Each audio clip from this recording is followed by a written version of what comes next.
We begin tonight with new information just into our newsroom. Fargo police say they responded to an attempted burglary tonight in North Fargo. At around 9, police say two armed individuals entered an apartment off of Dakota Drive North, demanding money and valuable items. Police say they flashed weapons of some sort, but wouldn't say what kind. Canines were used to track the suspects, but the search was unsuccessful. At this time, police say they don't feel there is an immediate threat to the public. Police have not released a description of the two individuals. This is a developing story, so follow us on Facebook, Twitter, or go to valleynewslive.com for the latest details. What we believe as Christians, that we are to love each other and that we don't have to be enemies or arguing, that we need to find our common ground and work together with all people. There are people from all over the world settling in our towns and cities, so understanding and respecting each other's beliefs has become a top priority for several communities. Stabbings at a St. Cloud, Minnesota mall and homemade bombs exploding in New York and New Jersey were all committed by two men, Dahir Adan and Ahmed Rahami, who were raised in Islamic households.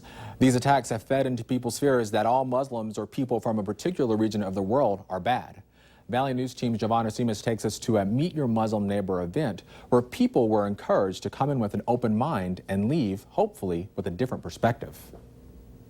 Mahmoud Toumeh was 12 years old when he came to the U.S. He says recent news headlines regarding Muslim terrorists don't represent every Muslim. They represent a very extreme minority, about less than 0.01% of the Muslim global population. He was one of many that attended the Meet Your Muslim Neighbor event in Detroit Lakes. The mission of the occasion, to get rid of misconceptions and allow people to get to know Muslims living in the area. The rhetoric and the fear and hatred that are spreading through our communities is, I think, one of our biggest responsibilities we have as Christians and as human beings, is to try to do what we can to counter that. As Muslims, there is not one brush that can paint us all. We're very different, just like any other culture, any other nationality. Even though there were a few disgruntled audience members. I can't understand why you'd have an angry God to kill people, and they holler, Allah Akbar, or whatever it is.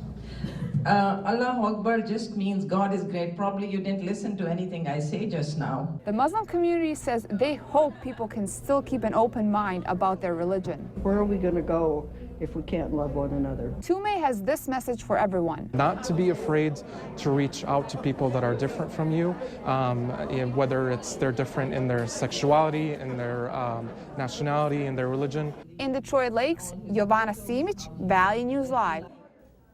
For more information regarding events like this one, head to valleynewslive.com and click on this story. Minnesota's top health insurance regulator says the state's individual market is in an emergency situation amid big rate increases for next year.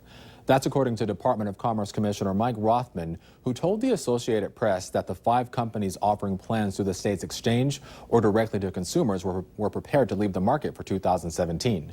Rothman said in the interview that big rate increases were the trade-off to convince all but one company to remain, which he calls a temporary fix.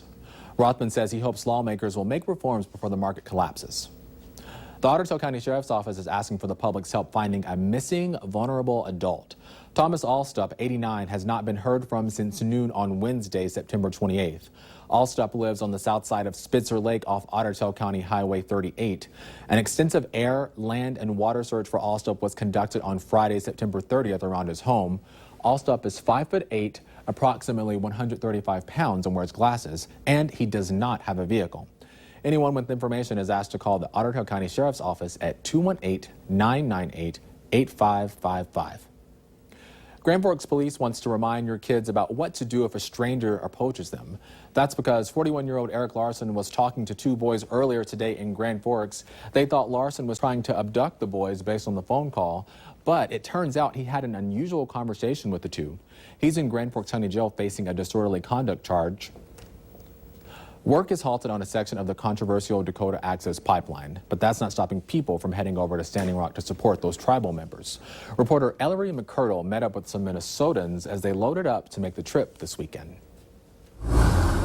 As the buses arrive, hi, good morning. A line of people wake up. Buenos dias. more to head west. This opposition needs to be happening everywhere. Opposition to the Dakota Access Pipeline is growing by 100 Minnesotans this weekend. Many youth tribal members like Nolan Berglund It breaks my heart. are heading to North Dakota with one purpose: solidarity. It's setting a good role for the next generations, and we also need to stand up and fight for Mother Earth. That's what the Standing Rock Sioux Tribe in North Dakota continues to do, protesting the construction of the Dakota Access Pipeline, fearing oil will contaminate their water and ruin tribal land. 2 weeks ago, U.S. Appeals Court judges ordered a halt of construction on part of the project until further review. It's our cultural land. It's where our people have thrived on, lived on. Does anybody else need to get checked in? With a show of unity, Raise your fists up high right now. Minnesotans like Nolan Berglund believe their trip west will help create change for themselves and future generations. We have a lot of connection with the earth, and that's why it means a lot to us. We're going to Standing Rock to stand in solidarity with our brothers and sisters. Despite one part of the project being on hold, a spokeswoman for the company building the pipeline says it's still working on other parts of the project between North Dakota and Illinois. Several members of Congress have asked President Obama to halt construction altogether on the pipeline. A federal appeals court is expected to rule on the pipeline's fate on October 11th. Valley News Live 10 at 10 continues with No Wait weather. So for all the folks out there living here in Fargo and up north, they're going to want to bring out their blankets and their sweaters because it's going to be down in the below 32 degrees coming up, right? Yeah, it's going to be coldest Friday morning and Saturday morning. So temperatures are going to be on the downward trend. We were pretty warm out there for the day today, though, unseasonably warm with plenty of sunshine and a nice strong southerly flow that got temperatures up into the mid-80s as we made our way out toward the Fargo area. Let's take a look at the high temperatures out there. Not mid-80s, correction, near 80 degrees in the Fargo area. 77 your high at Valley City, 78 Jamestown, 76 at Devil's Lake, and temperatures reached the low to mid-70s as you made your way across Lakes Country. And still, around 11 o'clock, pretty warm out there for this time of year. 66 right now at Fargo. We're seeing 65 at Grand Forks, 59 now at Wahpeton, mid-60s at Jamestown Valley City, 61 at Devil's Lake, and lower 60s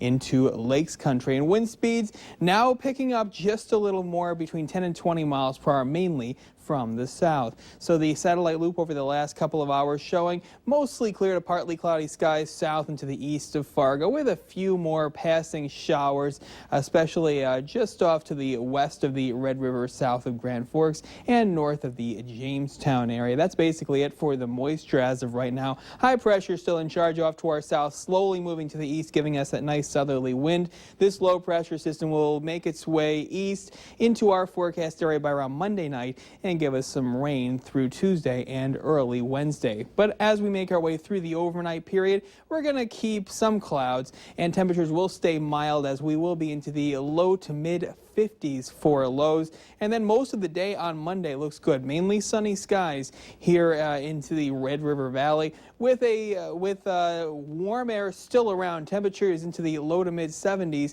but some showers and thunderstorms will develop and move through as we go through Monday evening. So planning your day tomorrow in Fargo, starting off around 58 degrees, mostly sunny skies and breezy, up to around 68 degrees by noon, partly cloudy, and it's warming and windy, unseasonably warm as we make our way through the 5 p.m. hour, with temperatures getting into the mid 70s, and some showers and thunderstorms will move in from the west. Elsewhere across the Southern Valley, we will be into the low to mid 70s, partly cloudy skies, unseasonably warm and windy, with mostly sunny skies making our way into Lakes Country, into the low to mid 70s. We're going to keep mostly sunny skies, windy and warm conditions for Northland, Minnesota, with temperatures into the upper 60s and lower 70s, and partly cloudy out toward the Northern Valley. Most of this area does stay dry.